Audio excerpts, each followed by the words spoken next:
Hi all, welcome to this special discussion on brain tumor on World Brain Tumor Day। और आज हमारे साथ हैं doctor Sumit Sinha, principal director neurosurgery Max super speciality hospitals. Doctor, welcome to the show.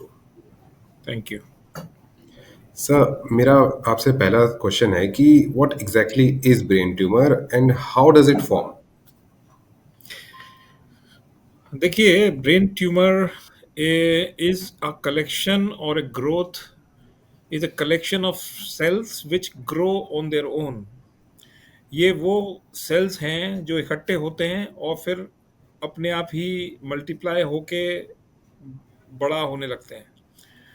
और ये growth जो होती है that is uncontrolled growth.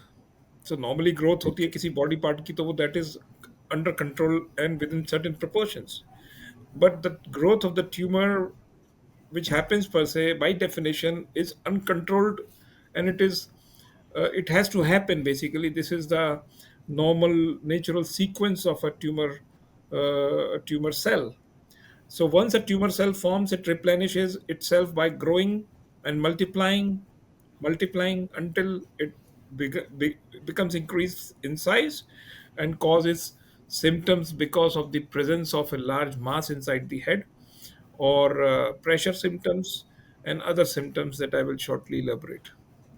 Okay sir, but क्या हर ब्रेन ट्यूमर कैंसरस होता है?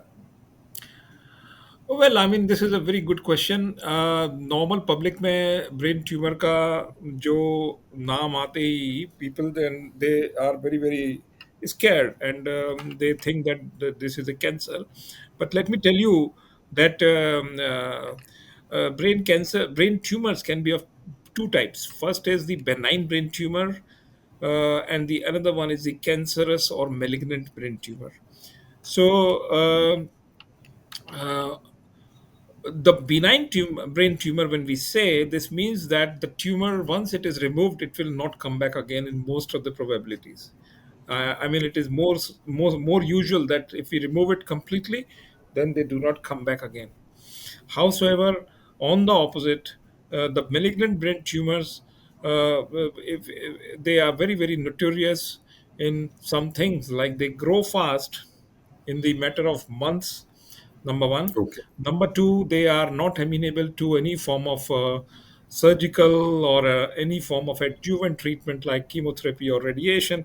And not only this, if we do all these treatments for these malignant tumors, they do come back. They have a natural propensity to come back after all forms of treatment.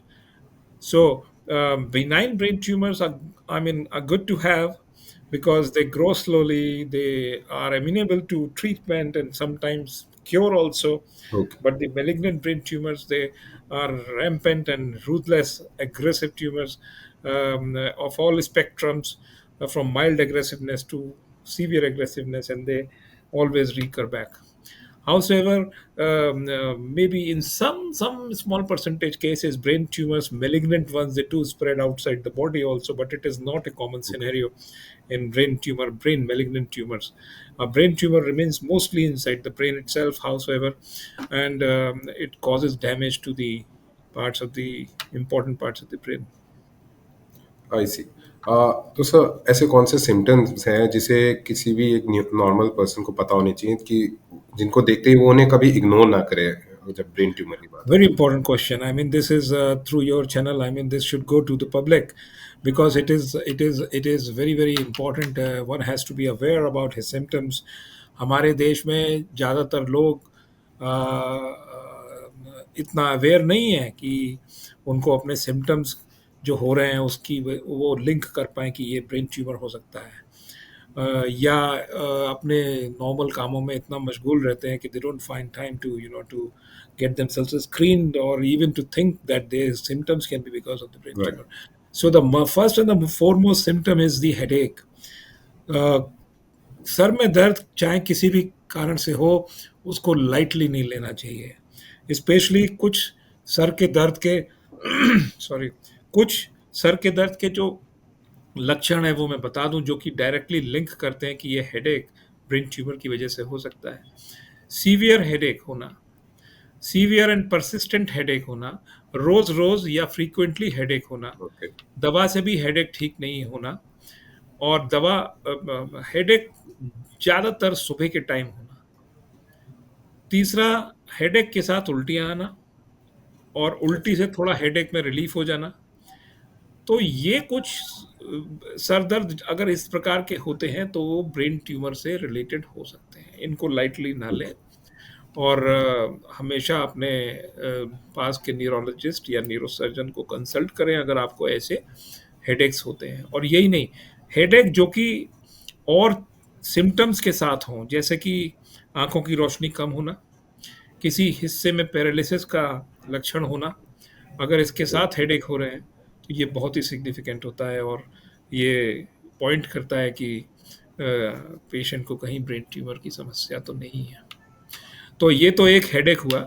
इसके अलावा जैसे मैंने बताया, visual deterioration, आँख की रोशनी का कम होना, कानों से कम सुनाई देना, पर्सनैलिटी चेंजेस, बिहेवियरल जैसे चेंजेस, मेंटल क्लाउडिंग, कंसंट्रेशन नहीं कर पाना, और न्यूरोलॉजिकल डेफिसिट्स जैसे कि पैरालिसिस, किसी भी हिस्से की पैरालिसिस बॉडी में धीरे-धीरे बढ़ना, या बोलने में चेंजेस होना, आवाज़ का बदलाव होना। तो ये सब लक्षण हैं ब्रेन ट्यूमर के। इसके अलावा एक और प्रमुख लक्षण हो सकता है जो कि 1/3 से 30 to 40% लोगों में होता है, वो मिर्गी का दौरा आना। तो ओके, ये कुछ महत्वपूर्ण लक्षण होते हैं ब्रेन ट्यूमर्स के, जिसके लिए हमको आई सी। सदैव सजग रहना तो चाहिए, और जो भी नेसेसरी हो वो न्यूरोसर्जन के पास, न्यूरोलॉजिस्ट के पास जाना चाहिए। ओके सर, पर सर क्या कोई एक्सटर्नल एनवायरमेंटल फैक्टर्स भी होते हैं जो ब्रेन ट्यूमर का रिस्क बढ़ाते हैं, जिन पे ध्यान देना चाहिए? देखिए, हर चीज़ एनवायरनमेंट से ही लिंक है। मतलब ये तो पुरानी बात है कि हमारी सेहत, हमारी हेल्थ हमारी ज़िम्मेदारी होती है, और उसको ठीक रखना काफ़ी हद तक, मैं पूरे तो नहीं कहूँगा, लेकिन काफ़ी हद तक हमारा, हम कैसा खान-पान रखते हैं, अपनी दैनिक दिनचर्या कैसी रखते हैं, इस बात के ऊपर डिपेंड करता है। हालाँकि मैं ये भी बताना चाहता हूँ कि आजकल बहुत टेक्निकल एडवांसमेंट्स हो चुके हैं, और ज़्यादातर ब्रेन ट्यूमर्स की जेनेटिक लोकस डिटरमिन हो चुकी है। यानी कि जब मैं ये कहता हूँ तो इसका मतलब ये है कि ज़्यादातर ब्रेन ट्यूमर्स का एक जेनेटिक कॉज़ है। अब इसका ये मतलब नहीं होता है कि brain tumours generation to generation, अगर फादर में है तो बच्चे में भी आएगा, ऐसा नहीं मैं कहना चाहता बिल्कुल। लेकिन मैं ये कहना चाहता हूँ कि एक ज़्यादातर ब्रेन ट्यूमर्स एक पर्टिकुलर जीन के साथ लिंक करे जा चुके हैं, और यानी कि अगर वो जीन किसी भी पर्सन में है तो उसको उस ब्रेन ट्यूमर होने की संभावना है। इसको जेनेटिक मैपिंग भी कहते हैं। ओके, तो हालाँकि ये चीज़ एनवायरनमेंट से मॉडिफ़ाई की जा सकती है। अगर हमारी दिनचर्या अच्छी है, अगर हम रूटीन अच्छा रखते हैं, अपना खान-पान अच्छा रखते हैं, तो काफ़ी हद तक हम इन ब्रेन ट्यूमर की समस्या से बच सकते हैं, और सुबह अपना रूटीन हेल्दी, हमारा दिनचर्या होनी चाहिए। हमारा व्यायाम, एक्सरसाइज़ बहुत इम्पोर्टेंट हिस्सा होता है हमारे को हेल्दी रखने का। खान-पान में बहुत हेल्दी खाना खाना चाहिए। कई सारी चीज़ें हो ऐसी हैं आजकल की, उसमें पॉल्यूशन है, और जिसमें कि हवा की, बाहर की प्रदूषण की क्वालिटी खराब है। इसकी वजह से एग्जैक्टली मैं सर, ये क्योंकि मन में यही सवाल आता है कि कैसे प्रिवेंट कर सकते हैं हम इस चीज़ को।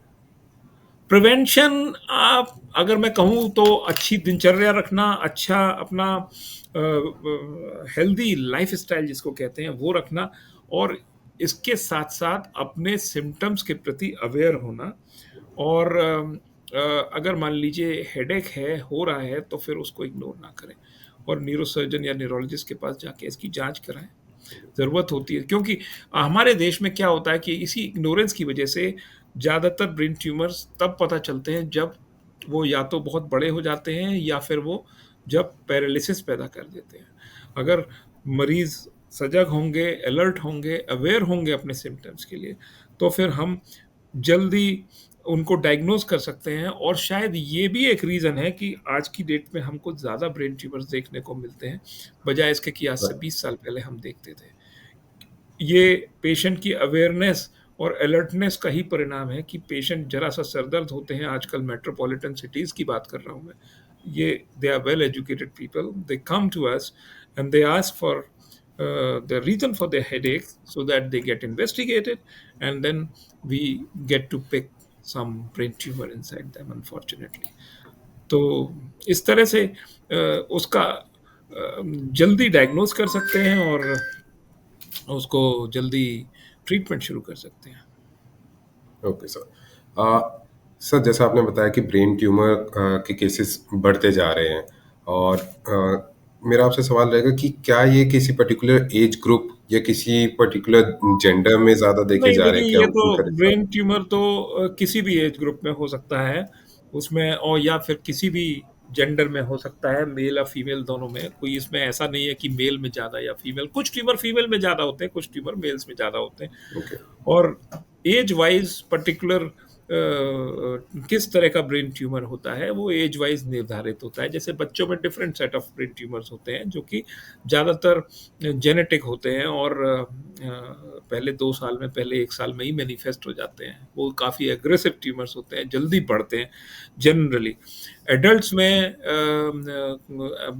ऐसे ब्रेन ट्यूमर्स होते हैं जो कि बाद में बनते हैं, जैसे-जैसे वो बड़े होते हैं तो जेनेटिक मैनिफेस्टेशन जब होता है तब बाद में बढ़ते हैं।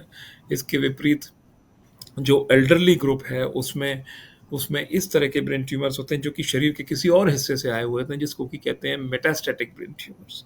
यानी कि कैंसर है ऑलरेडी बॉडी में कहीं, और वो कैंसर जो है वो ब्रेन के अंदर चला गया।